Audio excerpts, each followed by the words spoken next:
Assalamualaikum warahmatullahi wabarakatuh. Teman-teman, kali ini kita akan membahas kisah sahabat mulia yakni Abu Bakar As-Siddiq.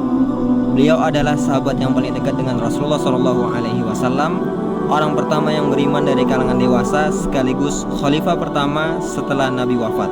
Mari kita ikuti perjalanan hidupnya. Nama aslinya adalah Abdullah bin Abi Quhafah dari suku Quraisy.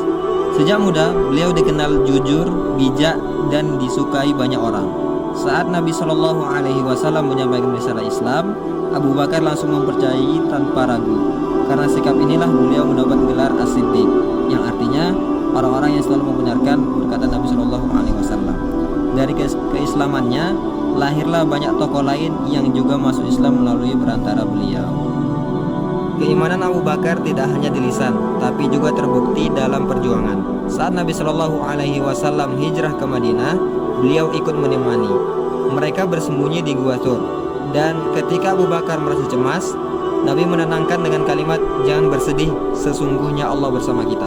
Kisah ini menunjukkan kedekatan Abu Bakar dengan Rasulullah SAW. Setelah Nabi wafat, kaum muslimin sempat bingung siapa yang harus memimpin.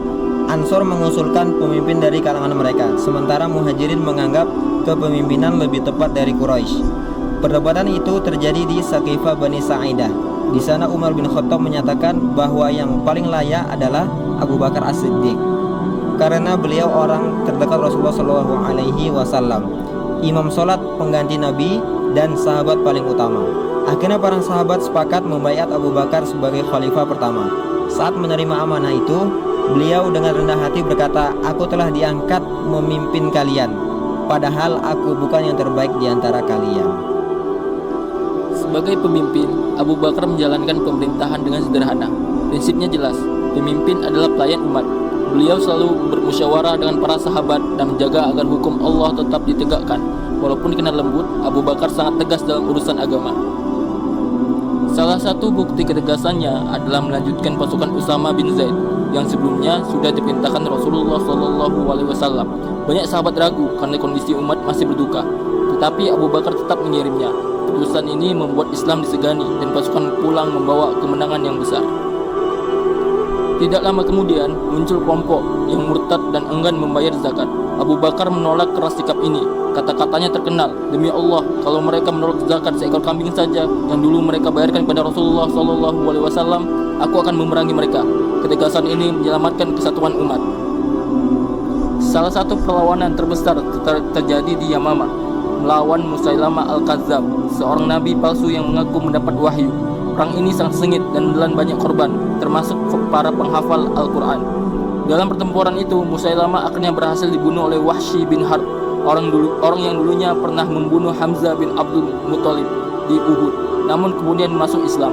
Dengan tebasan tombaknya, Musailamah roboh dan kaum muslimin meraih kemenangan. Kemenangan ini memang mengakhiri gerakan nabi palsu, tapi juga menyisahkan duka karena banyak hufaz Quran yang syahid.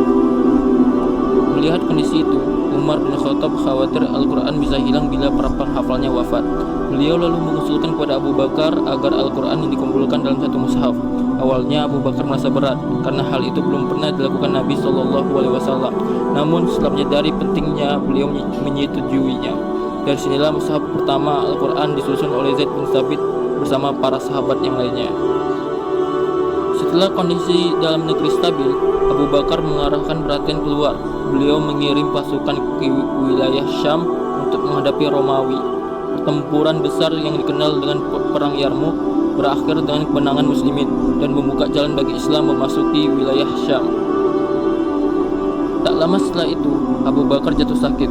Merasa ajalnya dekat, beliau menunjuk Umar bin Khattab sebagai khalifah berikutnya agar umat tidak terpecah.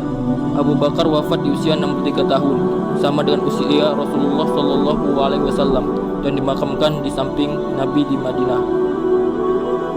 Perjalanan Abu Bakar As-Siddiq memberikan kita banyak pelajaran, diantaranya tentang iman yang teguh, pengorbanan, ketegasan, dan kepemimpinan yang tulus. Semoga kita bisa meneladani beliau dalam menjaga agama dan amanah. Sekian dari kami. Wassalamualaikum warahmatullahi wabarakatuh.